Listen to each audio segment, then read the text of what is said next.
ये capacitor plate है positive, ये नेगेटिव, ये चार्ज प्लस क्यू, ये charge minus Q, distance between the plates is d, area of the plate is a, find force between plates.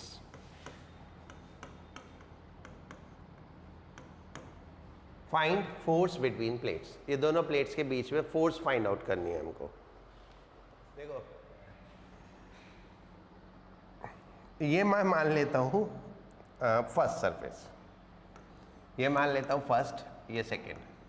यहाँ पे एक electric field होगी E1 जो कि इसकी वजह से होगी, और यहाँ पे एक इलेक्ट्रिक फील्ड होगी E2 जो इसकी वजह से होगी।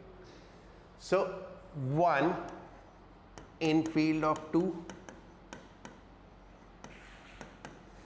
and 2 in field of 1, right? क्योंकि अपनी फील्ड में तो कोई होता नहीं है।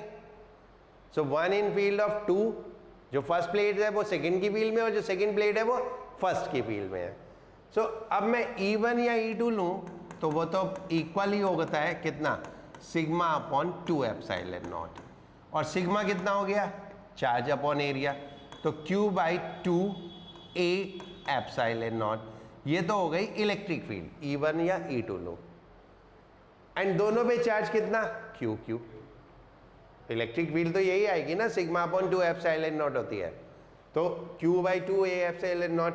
तो फोर्स क्या हो गई, F, charge into electric field, that is Q by 2 epsilon not A, so that is Q square upon 2 epsilon not A। बस इतनी सी गलती हुई होती है बच्चों से कि ये 2 नहीं आता, ये 2 नहीं आता। What do they do, electric field होती है सिग्मा अपॉन एप्सिलॉन नॉट, लेकिन सिग्मा अपॉन एप्सिलॉन नॉट यहां पे इलेक्ट्रिक फील्ड होती है, लेकिन वो क्यों होती है, क्योंकि इस पॉइंट पे इधर E1 और E2 दोनों एक डायरेक्शन में होती है, तो दोनों फील्ड मिला के यहां पे sigma upon epsilon not field हो जाती है।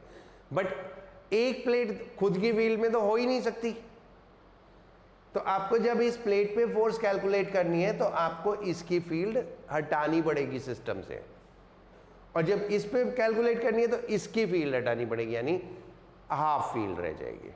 हाफ कितनी, सिग्मा अपॉन 2 एप्सिलॉन। समझ गया बच्चों?